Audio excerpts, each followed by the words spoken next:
que é corrupção? No começo do mundo, talvez esteja na árvore da vida, na forma de uma maçã. Na história do Brasil, começa numa carta ao rei, que comunica o descobrimento e pede a libertação de um parente condenado por assaltar uma igreja. Mas afinal, o que é corrupção? Talvez seja um jeitinho diferente de contornar os problemas. Os índios não querem ser escravos? Então um homem branco que se case com as índias e eles vão trabalhar para os cunhados. Mas o que é corrupção? Talvez seja algo intimamente ligado ao poder. Como o primeiro-ministro da Justiça do Brasil, que era um condenado em Portugal por desviar as verbas de um aqueduto. Ou como o caso do vendedor de escravos, que cedeu a sua casa ao imperador que chegou em troca de... Em troca de quê? Agora a pergunta que mais me intriga. Por que o pipoqueiro colocou pouco bacon na minha porção? A história que vem a seguir é uma história que não tem fim. Histórias com finais é o que mais se tem por aí. E o que o futuro nos reserva? Ninguém sabe dizer.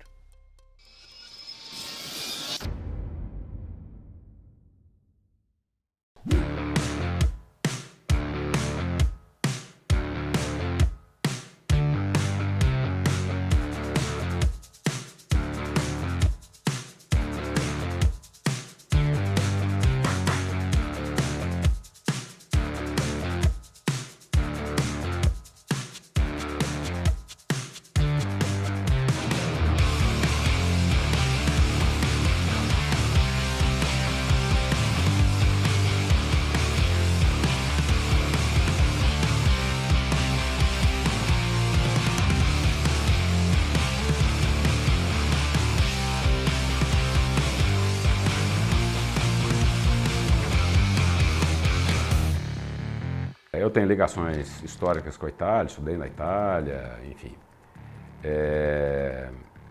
E fui convidado para esse jantar, se não me engano, em 2015. Estava essa deputada italiana, uma vice-presidente da Câmara, a deputada Marina Sereni. E a deputada me fez 3 perguntas.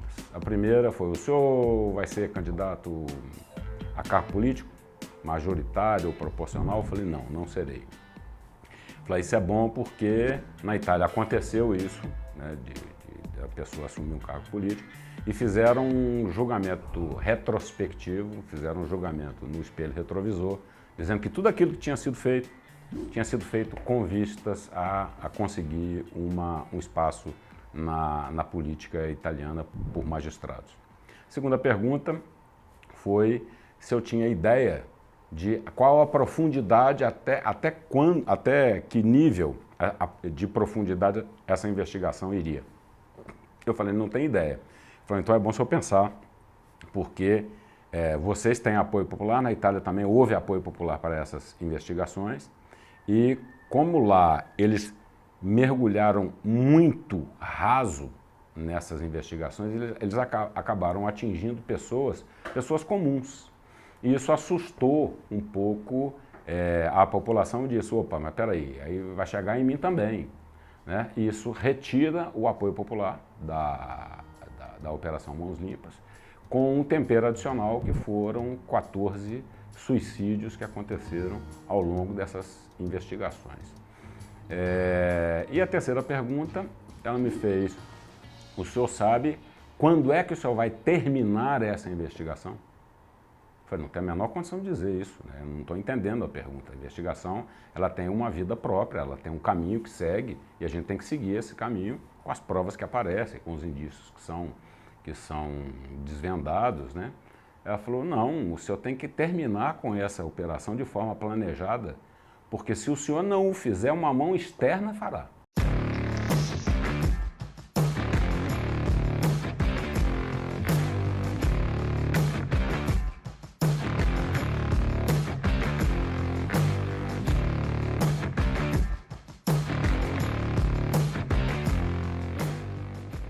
Bem, havia uma investigação, já corria algum tempo, lá na minha corte, né? Era a segunda vara criminal, depois virou 13ª vara criminal, só mudou a nomenclatura.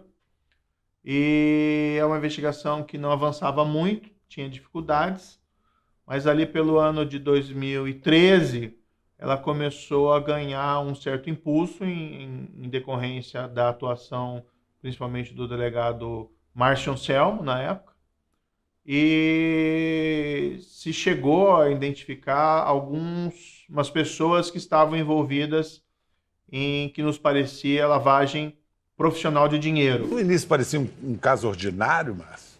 Era um caso comum, era um caso que tinha potencial, mas não fugia à regra ali, basicamente, do que a gente vê, que é comum que você acaba abrindo o jornal de vez em quando e vê lá uma quadrilha de doleiros ou um lavador de dinheiro que pratica determinados crimes ali. Ao final de 2013, foi identificado pela Polícia Federal operações suspeitas de algumas empresas que faziam remessas ao exterior, alegando, junto às instituições financeiras, bancos ou corretoras de câmbio, pagamentos de câmbio de importação, como se essas empresas fizessem ou estariam fazendo ou iriam fazer em seguida uma operação de importação. E havia esse caso desse indivíduo que atuava em Brasília, que tinha tal do Poço da Torre, né? E a partir da investigação dessa pessoa se chegou a uma operação de lavagem de dinheiro do ex-deputado federal José Janene. E foi aqui que tudo começou. Em um posto de gasolina que lavava carros, onde tinha uma lavanderia que lavava roupas. E tudo isso para, obviamente, lavar dinheiro. Corrupção é um ato de, né, no caso do Brasil, né, corrupção pública é um ato, uma estruturação de pessoas que se organizam para, né, tirar dinheiro do Estado de forma ilegal, né, em acordos ilícitos, em licitações montadas, né, e que suprime da sociedade parte importante dos recursos que deveriam estar indo para as funções sociais.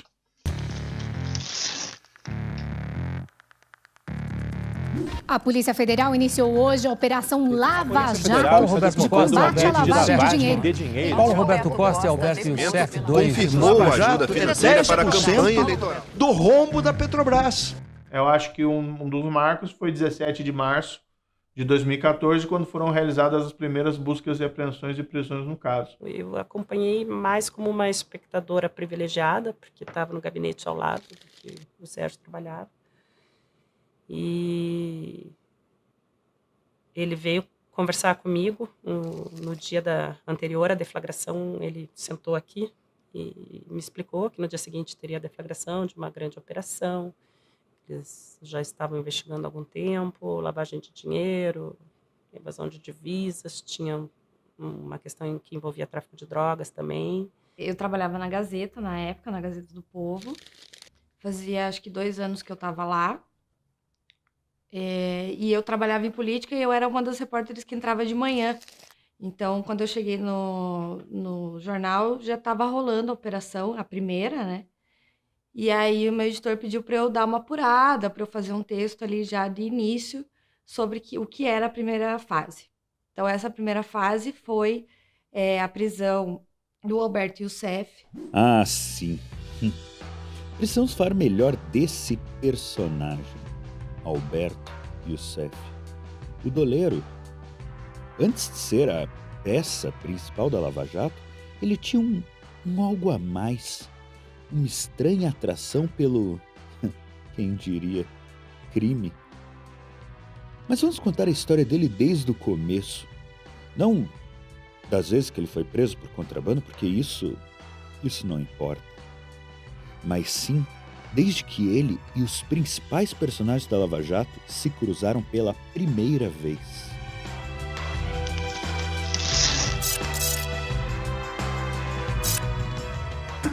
Já pensou em tirar a sorte grande sem fazer aposta? O Banestado pensou. Agora, com a super poupança premiada Banestado, o seu dinheiro cresce com a força e a segurança de um grande banco. E você ainda concorre a 10 vezes o valor da sua poupança em prêmios todo mês. Pense nisso. Poupança de Banco Forte dá sorte. Abra a sua. Super poupança premiada Banestado. Sorte de quem poupa num banco forte.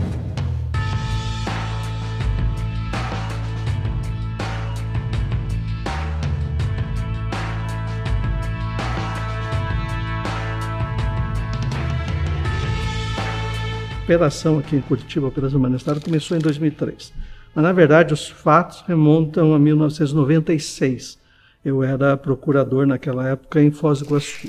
O caso Banestado, que a gente chamava também na época de caso da Força Tarefa CC5, é um caso que começou investigando contas bancárias de pessoas que tinham uma movimentação estrondosa de milhões de reais, mas não tinham um salário ou patrimônio compatível com aquela movimentação.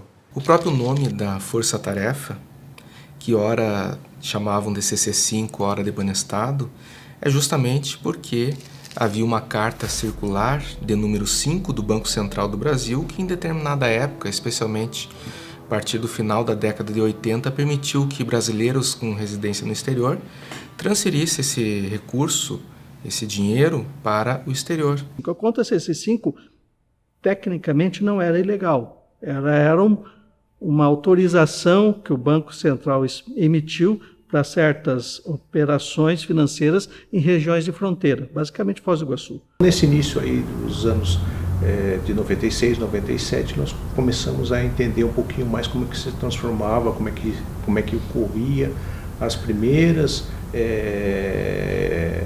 remessas de valores e como é que se davam eventualmente fraudes em remessas de valores para o exterior.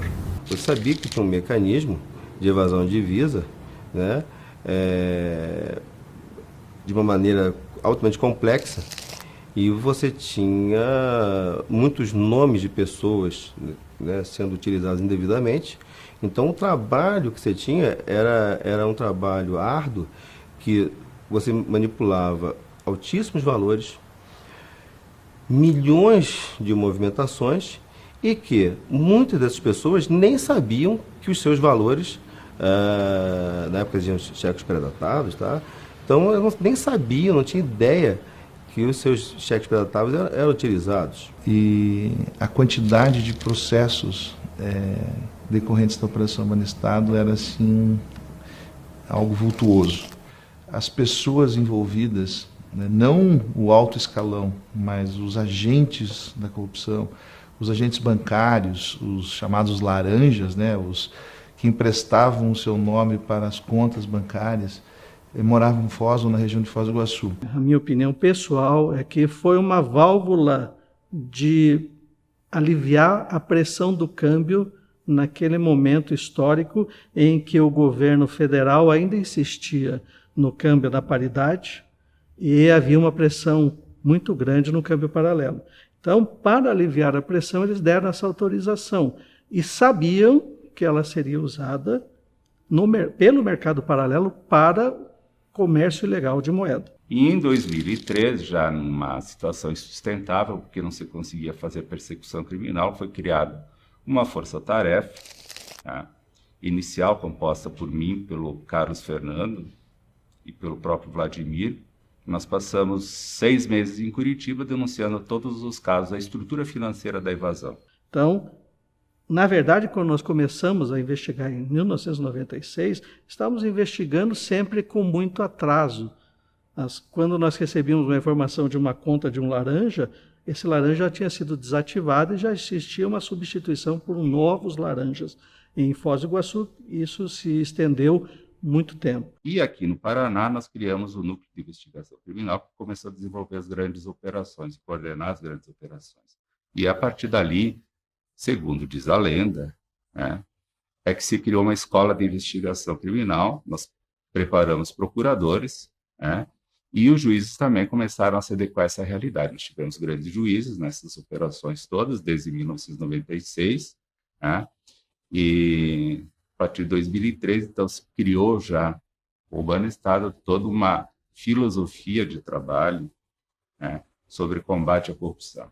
Aí sim, né, se identificou alguns doleiros, ou, na verdade, na época, as agências de turismo e câmbio, né, que foi, vamos dizer, o embrião dos esquemas de doleiros, foram as agências de turismo e câmbio, em que algumas agências de turismo e câmbio utilizavam desse instrumento para abastecer suas contas no exterior, ou para fazer trocas de moedas com pessoas que necessitavam ter moeda estrangeira depositadas no exterior, sejam, aí sim, possivelmente a maior parte decorrentes de um ilícito antecedente. Na época do Banestado, os doleiros ganhavam muito com spread. Então, digamos que a taxa do dólar era 1 por 1, eles compravam a 90 centavos e vendiam por 1,10.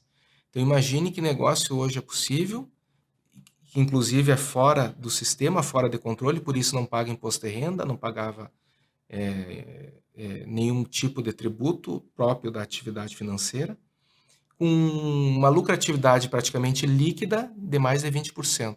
Entretanto, existia um vácuo. O dinheiro ia para o Paraguai. E no Paraguai, você não tinha mais notícia nenhuma dele. E era preciso investigar. O Paraná ganhou. A desestatização do Banestado chegou a um final feliz. O Banco Itaú adquiriu o Banestado por 1.625 bilhões. Um preço 4 vezes maior que o mínimo estipulado e o melhor resultado da história da desestatização brasileira. Com esses recursos, o governo do Paraná vai amortizar parte da dívida que assumiu para sanear o banco. E os clientes do Banestado também podem ficar tranquilos. Eles são agora clientes de um dos bancos mais eficientes da América Latina. Mas o melhor de tudo isso é que agora o governo do Paraná vai poder se dedicar ainda mais ao essencial para os paranaenses: saúde, educação e segurança. Afinal, essa é a verdadeira missão do Estado. O novo Banestado desestatizado é mais banco, melhor para o Paraná.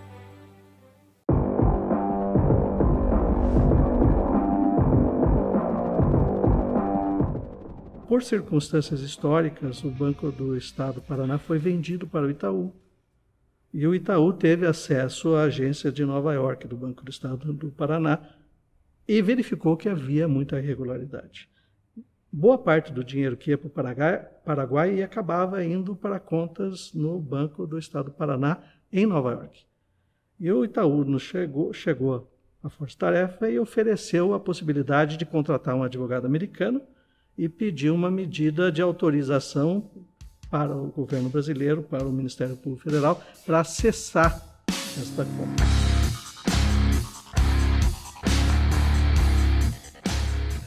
E isso, como foi logo depois do atentado de 11 de setembro, estava muito recente essa preocupação dos Estados Unidos de evitar o financiamento ao terrorismo e a lavagem de dinheiro, que também poderia servir para o terrorismo. Então, as próprias autoridades norte-americanas passaram a investigar bancos em Nova York que utilizavam, vamos dizer assim, tinham muitas contas em nome de offshores e que eram utilizadas principalmente para mera transferência de dinheiro sem que tivesse uma atividade econômica propriamente dito. Foi um tanto chocante verificar a quantidade de material que havia sido requisitado aos bancos, que estavam prontos para serem enviados para o Brasil. Prontos aí com uma quantidade assim muito grande de extratos bancários, fichas de pessoas de cadastro bancário perante bancos de Nova York, ou que tinham sede em Nova York, ou seja, de qualquer lugar dos Estados Unidos. Documentos que dificilmente numa investigação a gente conseguiria ter acesso se não fosse de maneira mais inteligente e centralizada, como foi a investigação do Banestado. Eu ficava aqui no Brasil, né, na Superintendência da Receita, e recebia essa documentação muitas vezes, né, caixa e caixas, e você tinha que descobrir quem eram as pessoas que operavam, porque a conta muitas vezes lá fora está em nome de offshore, né, E era um trabalho, digamos, chão de fábrica. O trabalho é você pegar o papel, o documento, e olhar e tentar descobrir a quem pertence e tentando qual o vínculo que tinha no Brasil. Fomos descobrindo contas de doleiros agora em Nova York. Dentre eles, o principal era Alberto Youssef. E desta conta de Alberto Youssef, nós fomos contaminando por transferências outras contas em outras instituições financeiras. Casas bancárias como a Beacon Hill e diversos outros bancos como o Merchants Bank, e nós acabamos quebrando milhares de contas com o auxílio do governo americano. Um dos grandes passos para revelar o esquema foi a prisão do doleiro Alberto Youssef e o acordo de colaboração premiada, salvo engano foi o primeiro acordo então grande no Brasil, né? E a partir daí ele revelou todo esse esquema que envolvia o conluio com os diretores do Banestado, com gerentes inclusive do Banco do Brasil, de diversas agências, um esquema, né, de contas laranjas e também esse esquema de envio para essa agência do Banestado, né, de recursos para contas controladas por não só pelo doleiro Alberto Youssef, como por outros doleiros do Brasil todo. Então, sem dúvida nenhuma, a colaboração premiada, né, até então chamada delação premiada do doleiro Alberto Youssef, a qual eu e outros colegas tivemos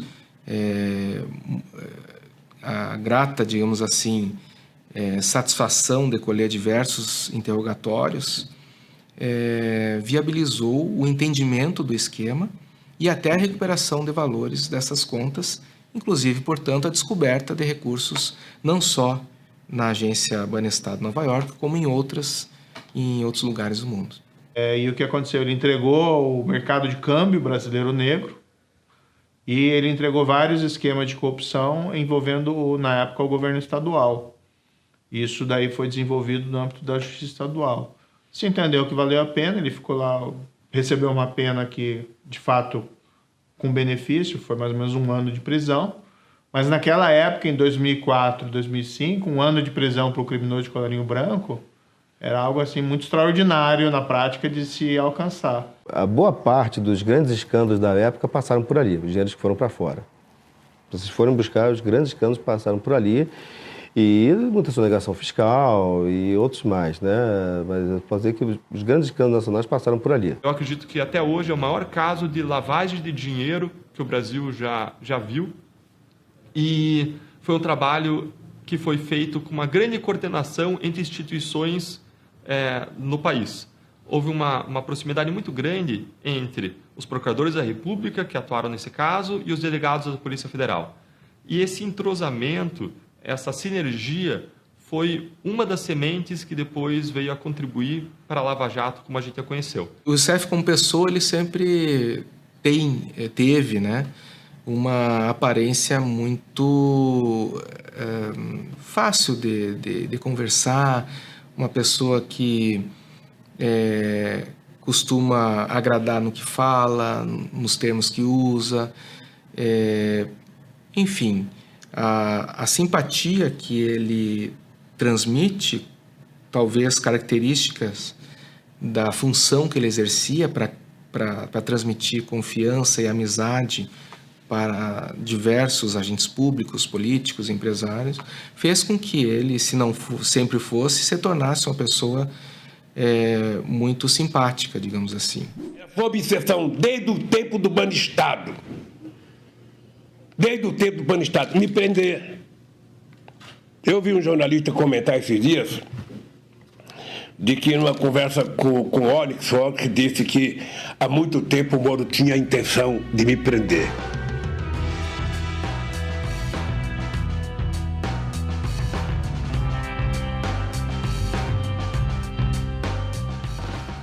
A corrupção é endêmica ao sistema. Ela tem duas finalidades. Uma delas é para financiamentos de campanha, onde praticamente todos os partidos políticos se perderam, e a outra é para o enriquecimento pessoal. E essa é muito mais grave do que ainda o outro roubo aí, que que teria, assim, é injustificável, mas que teria uma justificativa no sentido de financiar um grupo para se manter no poder ou chegar ao poder. Mas a corrupção é endêmica, ela é estrutural a qualquer sistema de poder. Mas o impacto psicológico, que é muito forte, a revolta de todos contra uma vida decente, de trabalho e tudo mais, contra um sistema altamente ilícito de corrupção, por isso que ele tem o apelo popular muito, muito forte.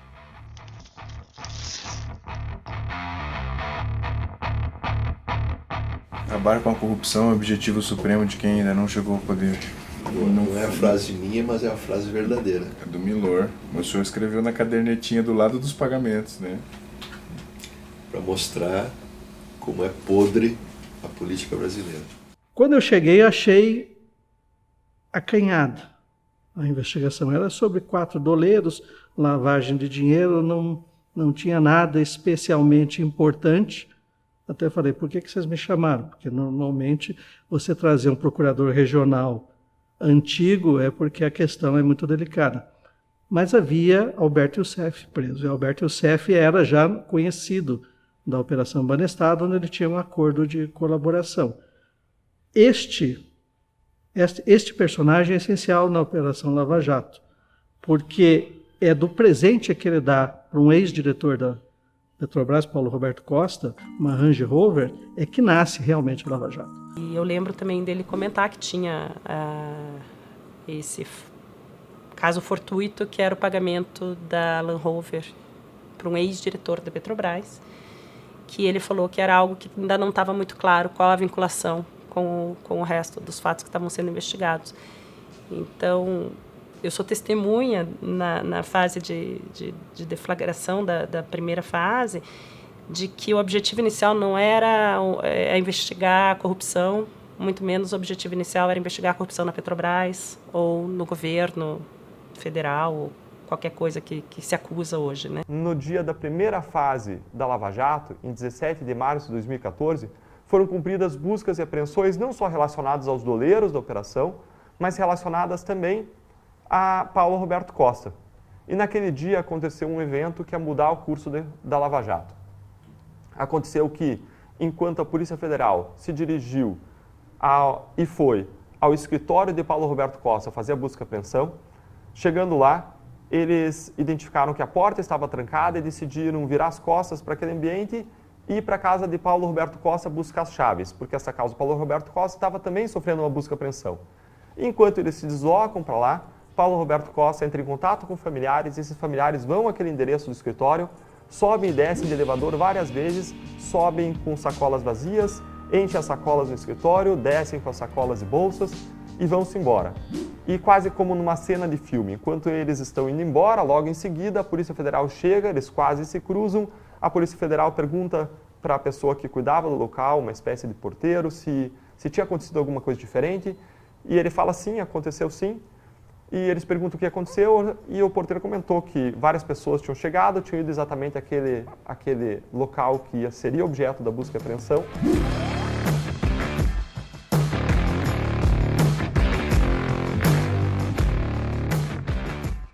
Às vezes parece azar, mas é sorte.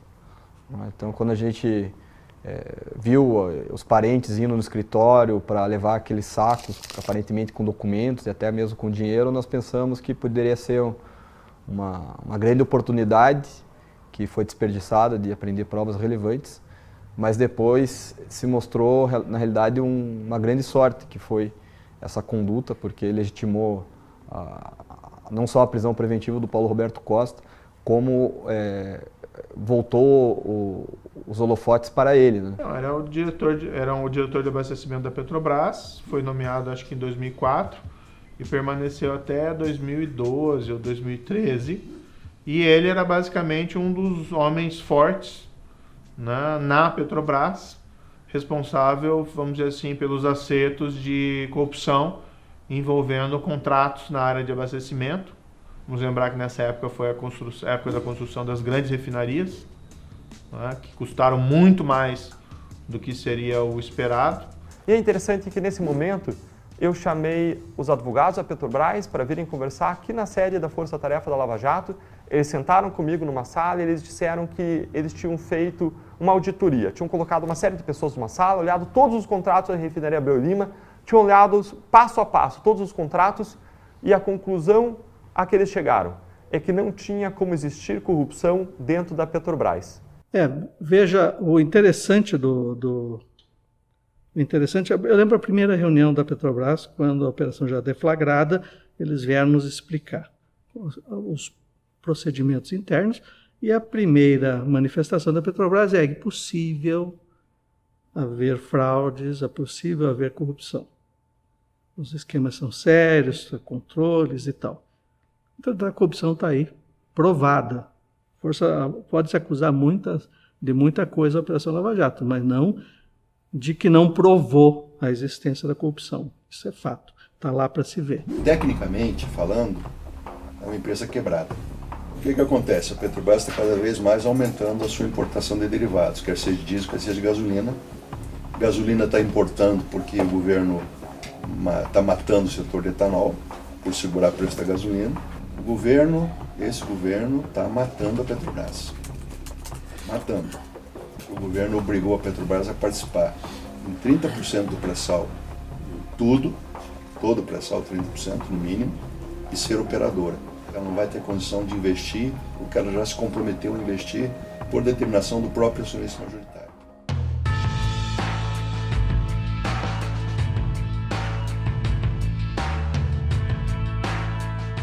Deste Planalto Central, desta solidão que em breve se transformará em cérebro das altas decisões nacionais, lanço os olhos mais uma vez sobre o amanhã do meu país e antevejo esta alvorada com fé inquebrantável e uma confiança sem limites no seu grande destino.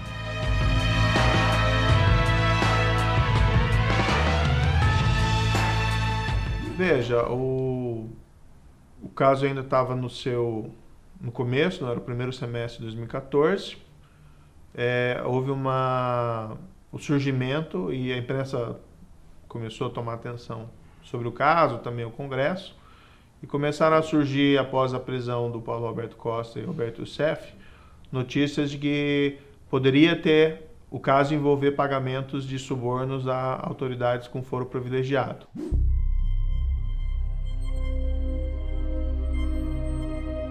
E hoje, André Vargas pediu desfiliação do PT.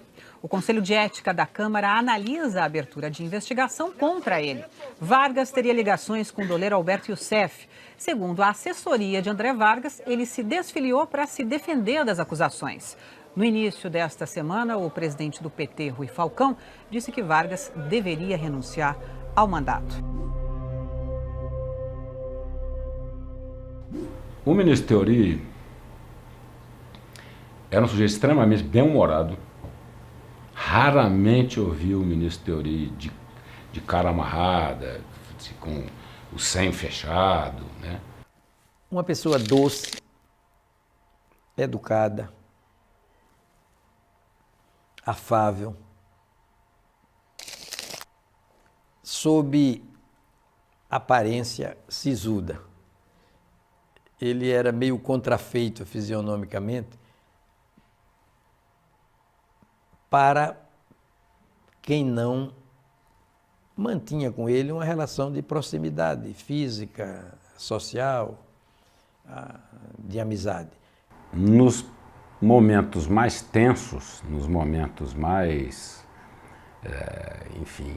densos da Lava Jato, ele sempre reagia não por impulso, ele reagia com uma lógica fenomenal.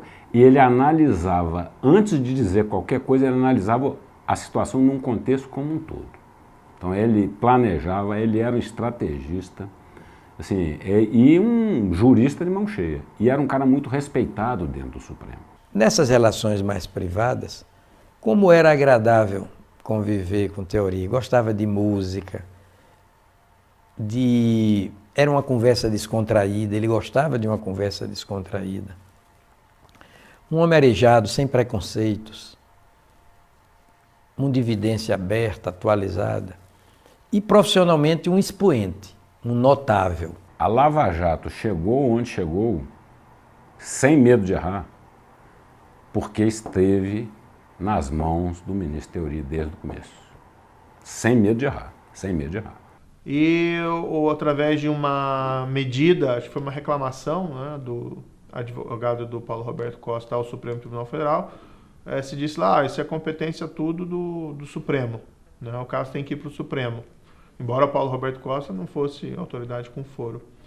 O ministro Teori acabou dando uma liminar, nesse caso, para mandar as investigações para cima e também determinou a soltura de todos, né? E a gente recebeu essa informação com certa perplexidade, porque naquela época acho que a gente tinha mais ou menos 11 presos. Paulo Roberto Costa era um deles, apenas. E ali nós tínhamos indivíduos como, por exemplo, lavadores profissionais de dinheiro, inclusive pessoas que tinham condenações pretéritas, como Alberto Youssef, e tinha até um caso de um traficante de antidrogas, que também foi condenado e, salvo engano, era responsável aí por uma carga de... Aqui eu posso me enganar na precisão, mas eram uns 400 quilos de cocaína, 398 quilos ou 698 quilos de cocaína, a memória que me prega um golpe. E, bem, o que fazer, né? Eu acho que se soltasse todo mundo, o caso ia ficar desmoralizado. A minha percepção é que ia ter aquele sentimento de justiça que prende e solta, né? Já tinha um histórico muito grande de operações anuladas por vícios formais no Brasil. Castelo de Areia, Boi Barrica, Satyagraha, dentre outras, né? O próprio Deltan havia trabalhado no caso Sandal também, anulado por supostos vícios formais na investigação. Então o sentimento que tomou conta era que a história estaria se repetindo. Em seguida aconteceu uma coisa bastante inusitada. Quando nós chegamos à Força Tarefa naquele dia, nós simplesmente não tínhamos o que fazer. A gente já tinha uma equipe mobilizada para trabalhar nesse caso de 6 procuradores da República, com assessores, secretários, uma equipe técnica, e nós simplesmente não tínhamos o que fazer, porque estava tudo suspenso. Naquela situação específica, como a ordem do ministro Teori não dizia quem deveria ser solto, eu acabei interpretando ela restritivamente, coloquei em liberdade o Paulo Roberto Costa, mas solicitei esclarecimentos ao ministro Teori, se era para soltar todo mundo mesmo, e aí eu também fiz algum detalhamento, né, de quem que estava preso lá naquele caso. E no dia seguinte, né, para minha surpresa, achei que aquilo não ia prosperar, mas no dia seguinte o ministro Teori ele acabou revendo a posição dele, manteve solto só o Paulo Roberto Costa, falou para os outros ficarem presos, a gente mandou o caso para Brasília e um mês depois o ministro Teori, né, o Supremo acabou decidindo, não, a competência é mesmo da primeira instância e devolveu o caso. Eu falo quando me perguntam, né, eu não costumo, não dei entrevista, não falo sobre isso, mas assim, quando me perguntam, um dos grandes... a gente não quer pessoalizar. Né? A gente quer dizer, não é o Poder Judiciário, é o Ministério Público, não é o Sérgio, não é o Deltan, não é o Teori. Mas é muito difícil, principalmente no começo, você despessoalizar. Se fossem outros, dificilmente teria chegado aonde chegou. Para o começo foi muito importante as pessoas que estavam naquele local. Então, se não fosse o Sérgio, acho que não seria. Se fosse eu e não o Sérgio, não seria. Se fosse outro ministro e não o Teori, que teve toda a humildade, apesar do cargo relevante que ocupava, né, de voltar atrás, mesmo que parcialmente, né, não teria sido. Então, com certeza, o ministro Teori, com toda a sua sabedoria, com toda a sua humildade, foi uma peça relevante para a operação chegar onde chegou. Né? No dia 11 de junho de 2014, ele viria a ser preso novamente, dessa vez pela descoberta de 23 milhões de dólares ocultos em contas de offshores na Suíça. Então foi uma virada importantíssima para a Operação Lava Jato e foi isso que turbinou essa primeira fase da Operação Lava Jato. Abre-se nesse momento a Rede Nacional de Rádio e Televisão para o pronunciamento oficial da presidenta Dilma Rousseff. Minhas amigas e meus amigos, a partir desta quinta-feira, os olhos e os corações do mundo estarão voltados para o Brasil, acompanhando a maior Copa da história. Pelo menos 3 bilhões de pessoas vão se deixar fascinar pela arte das 32 melhores seleções de futebol do planeta. Para o Brasil, sediar a Copa do Mundo é motivo de satisfação, de alegria e de orgulho. E para quem gosta de coincidências...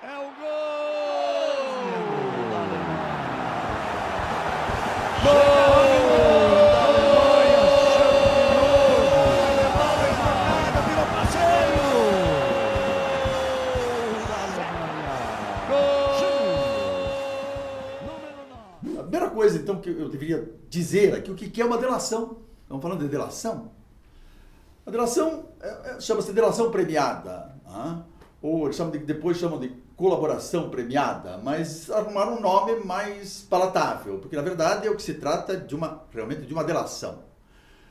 Então é um ato processual pelo qual um indiciado ou acusado delata outras pessoas, narra fatos, descreve fatos, delata partícipes do fato e obtém vantagens.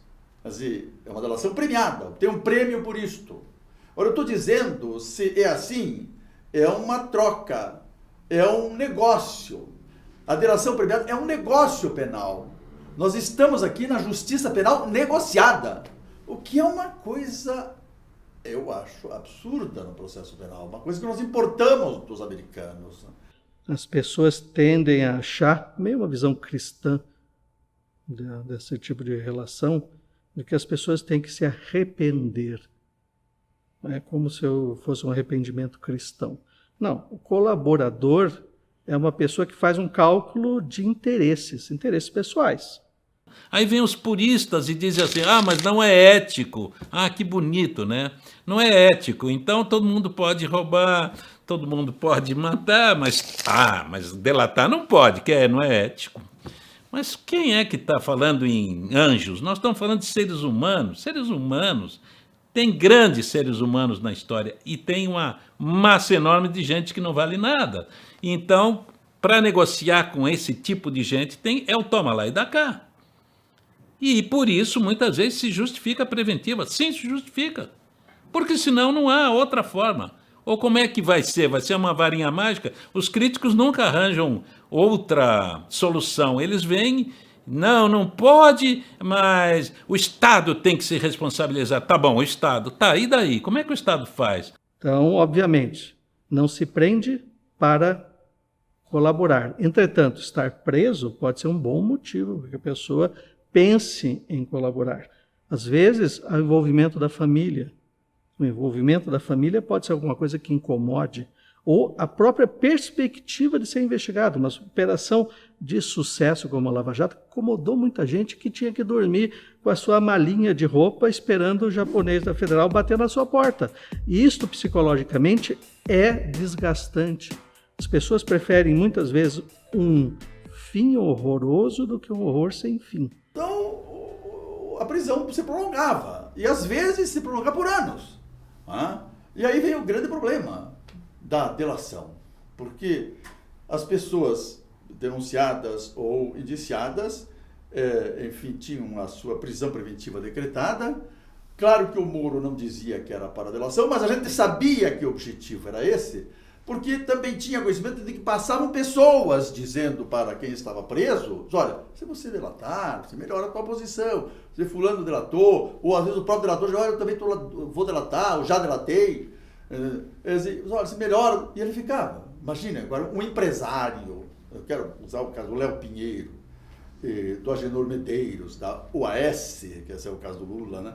Ficaram um ano aqui presos, o Léo Pinheiro, muito tempo. Agora, como é que o empresário aguenta a tortura da prisão? É isso, este é o ponto, eu falei disso muitas vezes. Corrupção significa um processo de corroimento, de destruição de valores morais e éticos que um povo deve ter. Uma corrupção, como é o caso no Brasil, endêmica, histórica, ao longo de muitos anos, talvez desde a colonização pelos portugueses, né? Desde a corte, a instituição da corte em nosso país, ela existe. E é caracterizada principalmente por subornos. É um processo realmente que tira até o espírito de cidadania dos brasileiros. Deixa quando o povo, o cidadão percebe esse processo de corrupção e acaba percebendo, porque ele vem de muitos anos, não é? Ele acaba influindo até no comportamento da pessoa. Então é a tal do jeitinho brasileiro, isso vem tudo dessa corrupção, desse movimento de corrupção e de suborno.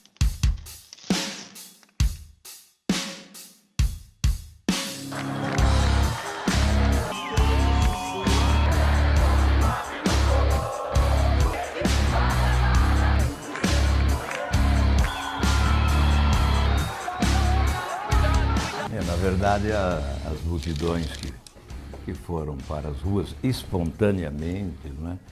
Sem liderança de partido político, de sindicato, de central sindical. Não, a população espontaneamente caminhou na direção das ruas do país, multidões escrevendo lá no chão do país o seu manifesto de protesto, de revolta, de indignação, exigindo mudança.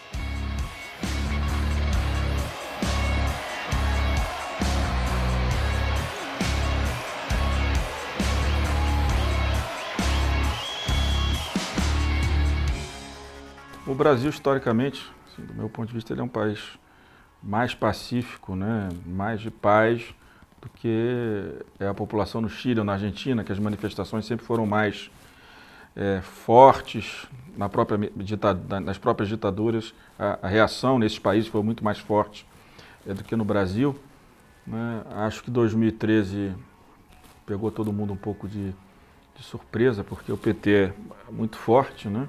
E ninguém esperava que houvesse uma contaminação.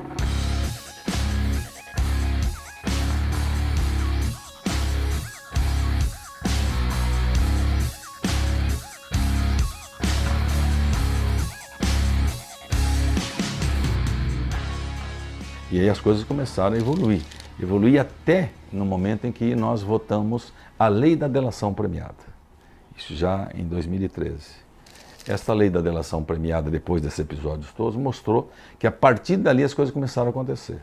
Não fosse a lei da delação premiada, não haveria a Operação Lava Jato em 2014, que começou em março. A Lei 12.850 ela deixa claro o papel das instituições, a possibilidade da Polícia Federal, por exemplo, apresentar um acordo de colaboração premiada que possa ter firmado ou que pretende firmar com o colaborador.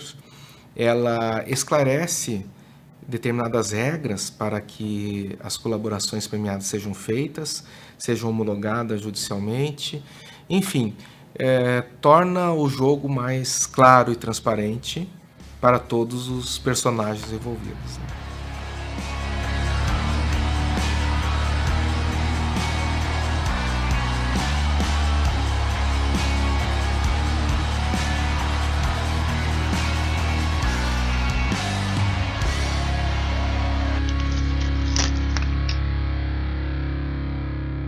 Eu dou aula dessa técnica na nossa escola, ainda dou aula na Escola Superior do Ministério Público da União, e nós temos por princípio que uma boa colaboração é aquela que gera um efeito dominó. Uma boa colaboração gera operações, essas novas operações geram pressão para que novos colaboradores surjam. Então, de uma você pode conseguir 2, 3. Aquilo que era para ser um notável fim de uma investigação, que era a prova de corrupção do ex-diretor da Petrobras, que tinha mais de 20 milhões de dólares no exterior, se tornou apenas um grande começo dessa história. Uma história que começou com essas colaborações premiadas, e Paulo Roberto Costa e Alberto Youssef, que apontaram corrupção na diretoria de abastecimento e na diretoria de serviços da Petrobras, e evoluiu com a colaboração de uma empresa, a empresa Cetal Engenharia, e de Júlio Camargo, para apontar corrupção também na área internacional da Petrobras, e dali evoluiu, em seguida, com a colaboração de executivos da Camargo Corrêa, para apontar a corrupção mesmo fora da Petrobras? Feitas as colaborações do Youssef, nessa ordem, do Paulo Roberto e depois a do Youssef, criou-se uma expectativa danada de uma enxurrada de inquéritos que alcançassem investigados com prerrogativa de furo. E essa lista foi batizada então de lista Janot, né, pela imprensa. Pois então, nesse período, eu me lembro bem, havia aqui dentro da casa um temor muito grande, né? Porque uma hora falava de 200 parlamentares, outra hora era notícia de 100, outra hora era notícia, no final foram 50 nomes publicados, envolvidos de uma maneira ou de outra na questão dessas denúncias da Operação Lava Jato. Eu acho que isso tudo é muito importante, porque durante muitos anos a sociedade tinha a impressão que parte da elite política, empresarial, estava protegida, né, de investigações, de denúncias, de condenações. Eu acho que desse processo para frente, eu acho que isso muda, e eu acho que todos compreendem que não há proteção a ninguém, ou pelo menos passa a não ter mais proteção a ninguém. Eu acho que certamente havia um movimento de tensão, o que era a lista, o que vinha, quem é que tinha relação.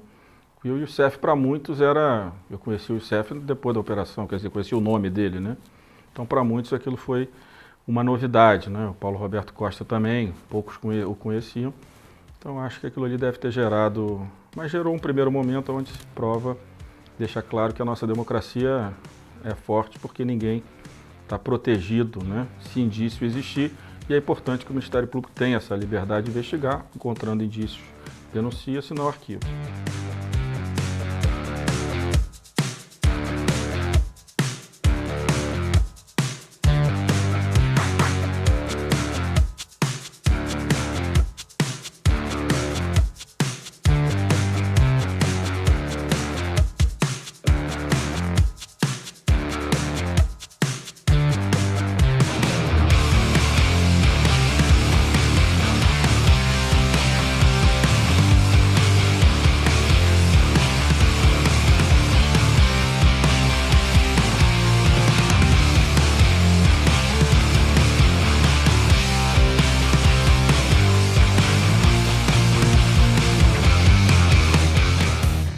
Despacho cultural saneador, é um freio de arrumação.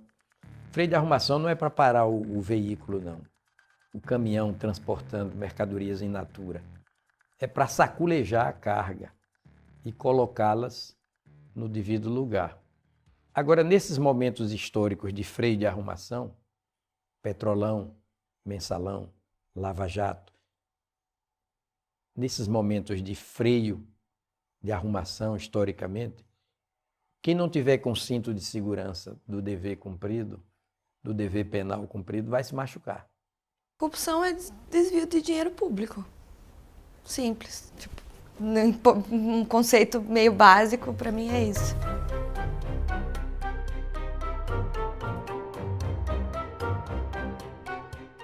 Ninguém quer a corrupção, a não ser os corruptos. São eles que manipulam instituições, reclamam das leis, gritam a própria inocência. Eles não têm partido, não têm escrúpulos, não têm vergonha. O negócio é levar vantagem. Afinal, sempre foi assim.